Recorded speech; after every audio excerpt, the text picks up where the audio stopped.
Welcome back, ladies and gentlemen, and as we mentioned earlier, we're going to be talking about the architecture of the impossible. We're going to go back in history and we will be choosing some of the ancient architectural monuments to talk about their miraculous architecture, and we're glad to be joined by Dr. Bassam Shamaa, prominent historian and Egyptologist. Thank you, sir, for joining us, and good morning. Good morning to you, and thank you for having me. Good morning, Mr. Shamaa. And first of all, we need to know, what does it mean, architecture of the impossible? I was reading this book about the Great Pyramid the other day, and one of the phrases which was describing the Great Pyramid in particular was engineering the impossible. I love that phrase. They wrote it like that? They wrote it like that. Those people are experts in building the pyramids. They were trying to figure out the history, modern, the ways, the methods that the pyramid was built. And as usual, at the end, in any other book, you look at this building that you are looking at now, and you say, this is engineering the impossible. This is the architecture of the so enclosed to the degree of impossibility in achievement.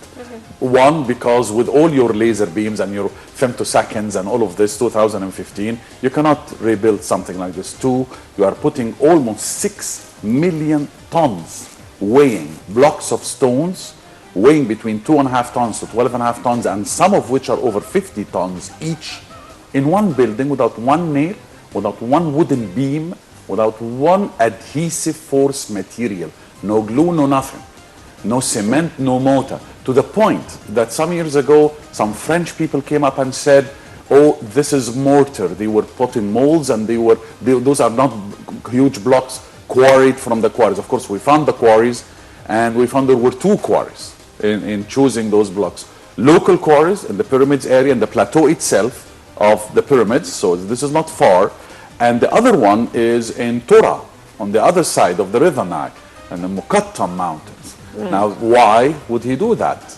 Unless he was a geologist.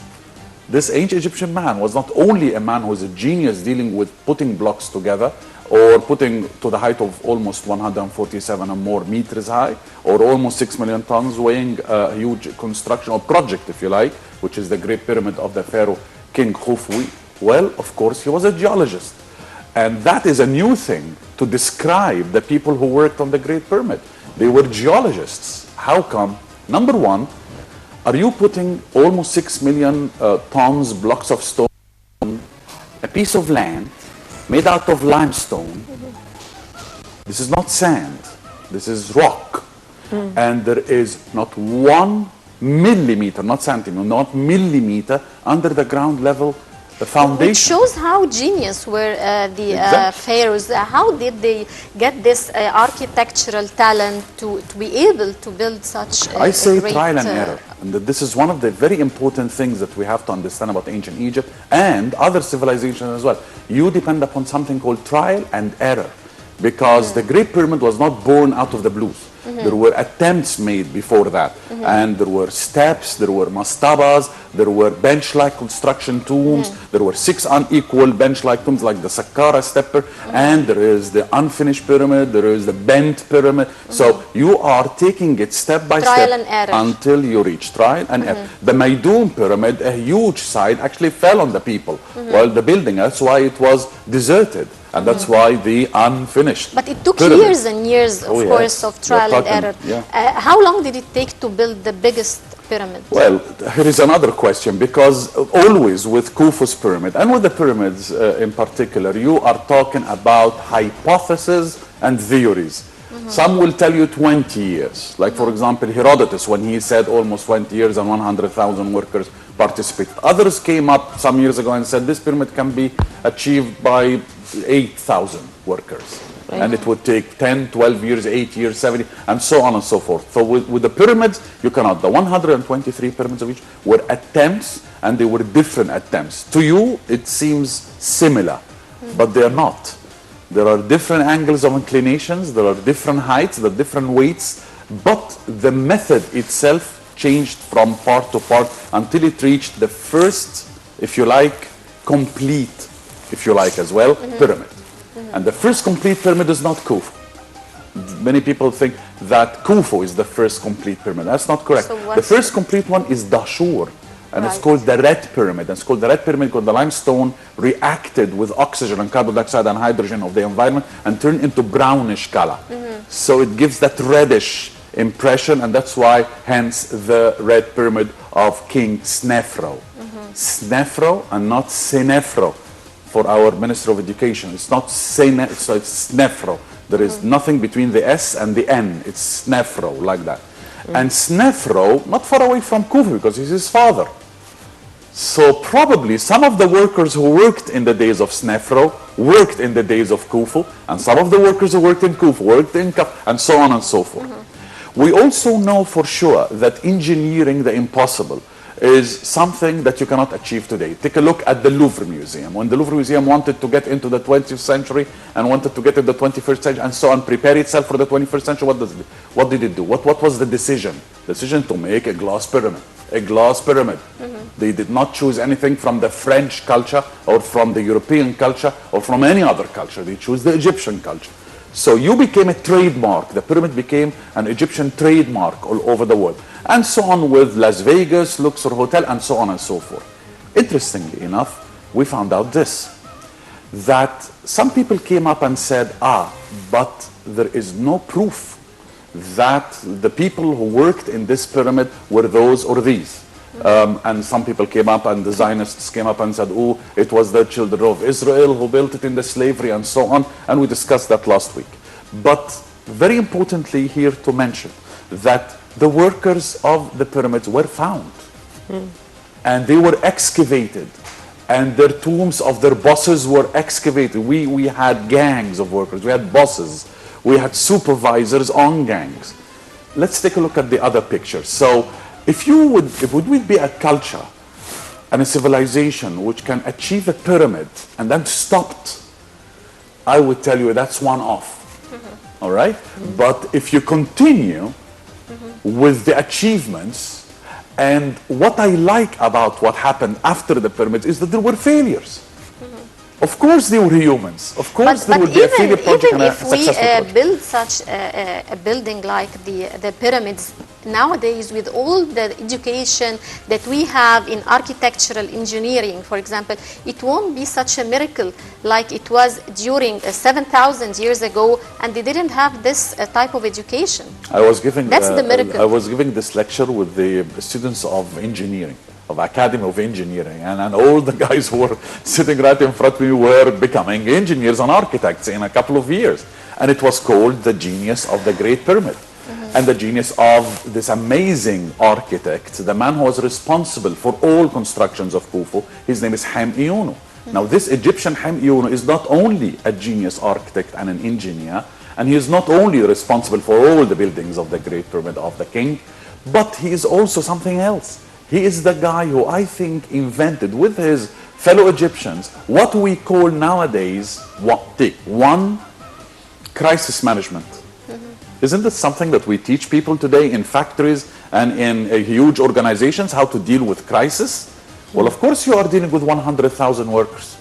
So there must be some incidents that takes place that you need to deal with. 2, organization. 3, human resources.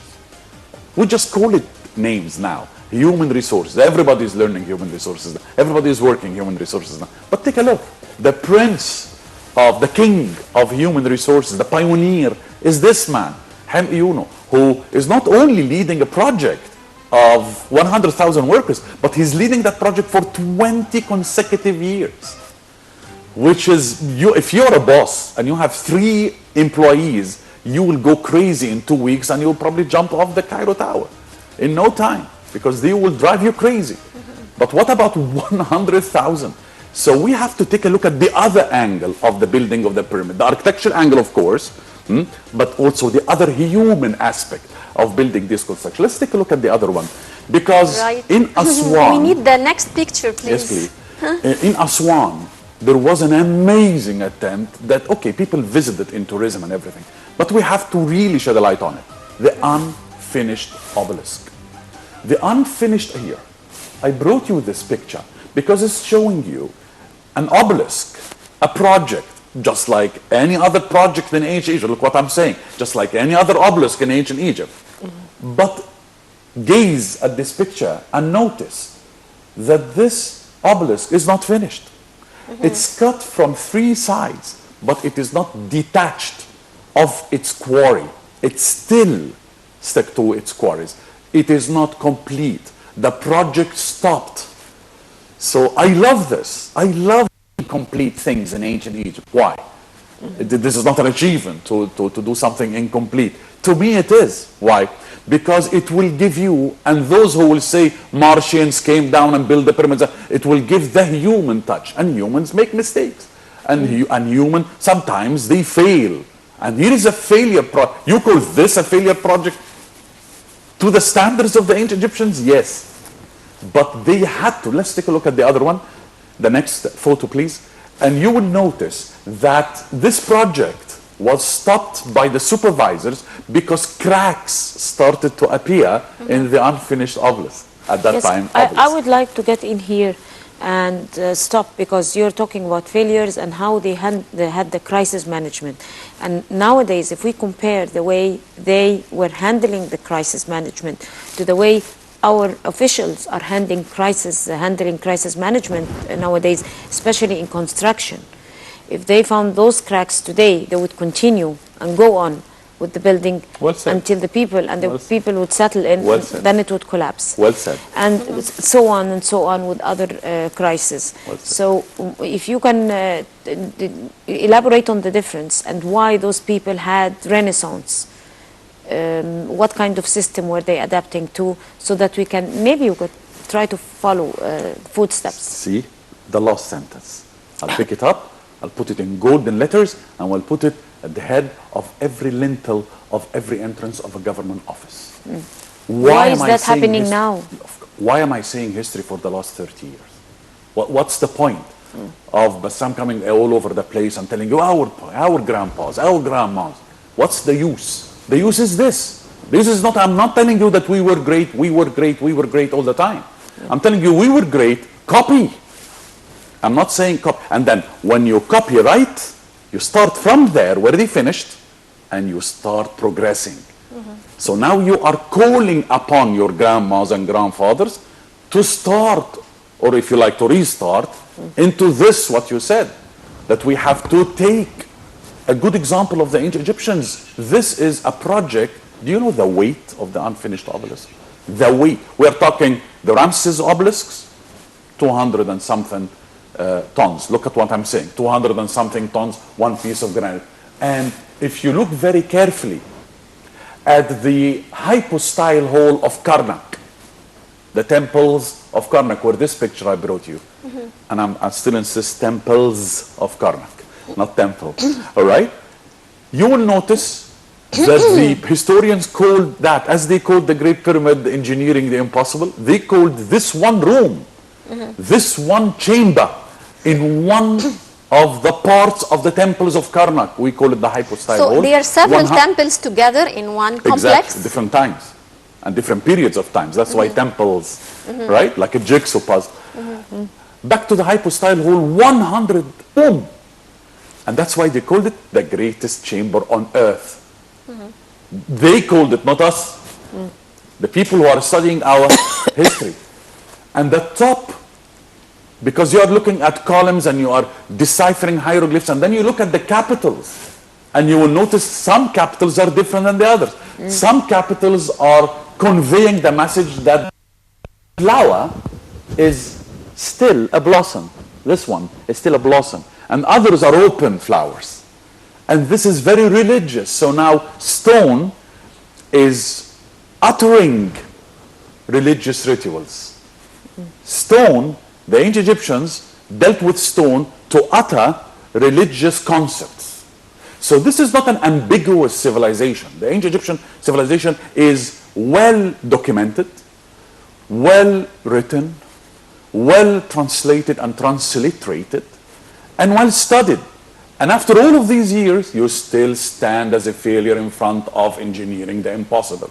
You are still standing as a failure in front of the unfinished obelisk, saying he decided to abandon this project because cracks started to appear, and there was an attempt to lessen the height so that they can overcome the problem of the cracks and go to another part, still cracks appear. Why, so why is not applied? This is not applied now. This is what I'm saying. When we sit and when we talk and when we are directing our words towards authority, why am I asking to go around universities? Why am I asking this? Why did I ask this from the presidential palace when they invited me to Al Ittihadiyya Palace?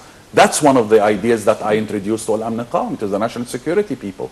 I tell them, I go around universities and we, if you like, implant and sow the seeds of this to our students, because the generation now is, forget it. The generation and the authorities now, forget it. We should concentrate with the youngsters. Did they have, in addition to the trial and error method, did they have any type of educational, engineering, architectural sort of thing? Education in ancient Egypt started when you are 4 years of age. And there was a very interesting study which says that the students choose their teachers in ancient Egypt. So you like the teacher. It's like a brood. It's like when you like a section of a certain teacher that you like and you go and say, I want to study with him. You have a choice. Something like that.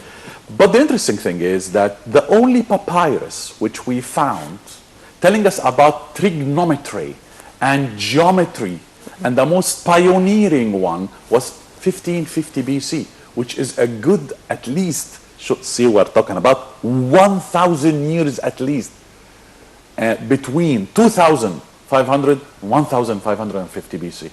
So the first papyrus found today is called the Rhine papyrus. It's showing us triangles. It's showing us geometry.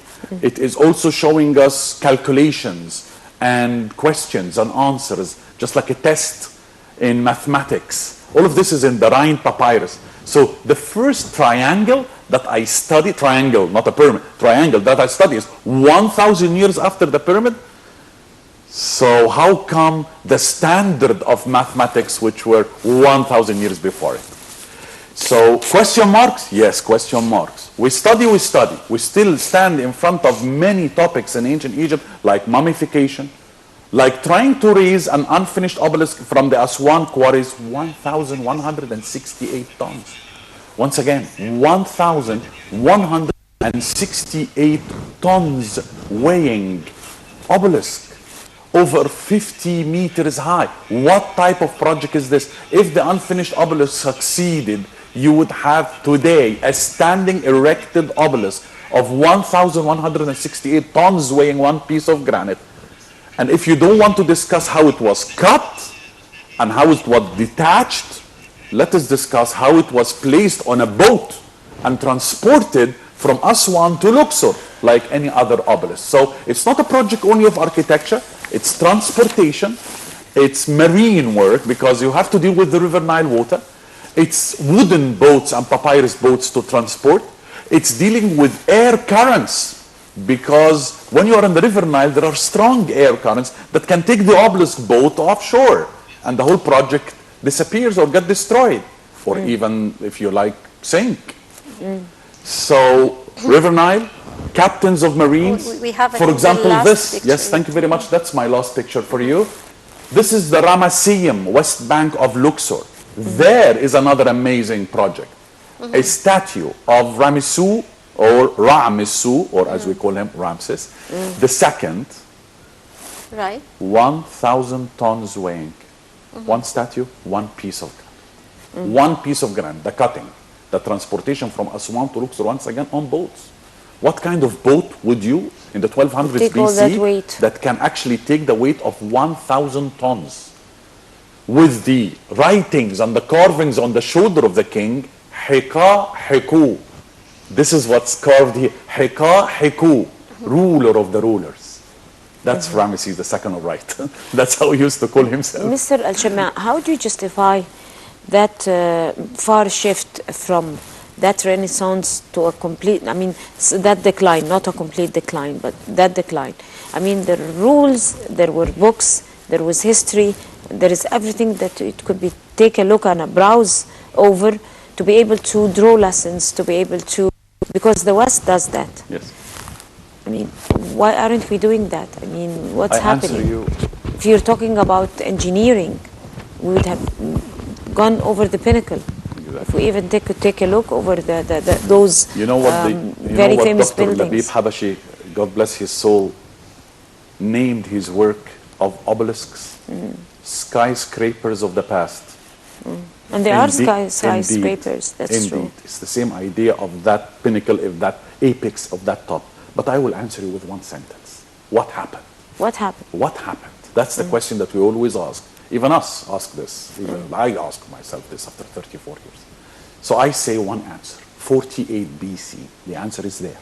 Knock, knock, knock. Open the gate of 48 years BC, where the most depressing crisis took place in Egypt. And I think that is where the declines. You are very polite saying it's not a complete decline. I think it's a complete decline, but you are very polite. So what happened in 48 BC is the burning of the Library of Alexandria. Yeah. I think that's the line that you should draw between before and after. There is BC and there is AD. Well, now add this before the burning of the Bibliotheca Alexandrina and after. 700,000 manuscripts were totally burnt. Totally burnt. Not one trace of that. And you name it. Astronomy, medicine, Greek, Egyptian, you name it. We lost there. all you lost the it history all. and not only Egypt. The material. Civilizations from all over the world. Why? Because there is a huge section, or there was, here is a very bad word, there was a huge section in the Bibliotheca Alexandrina, a section, which is called Book of the Boat. There was something, there was actually a sign like this, there was a seal, there was sealed. Book of the Boat. What's the Book of the Boat? Any boat or ship that enters the harbor of Alexandria should deliver all its books to the library. What law is this? And we will make copies and we'll give you the genuine or the original, or we can buy the original from it or whatever. Right. Mr. Bassam Shamaa, prominent historian and Egyptologist, many thanks for your insights, sir. Thank you. Dear ladies and gentlemen, we now go to this report on Women Pioneers Day.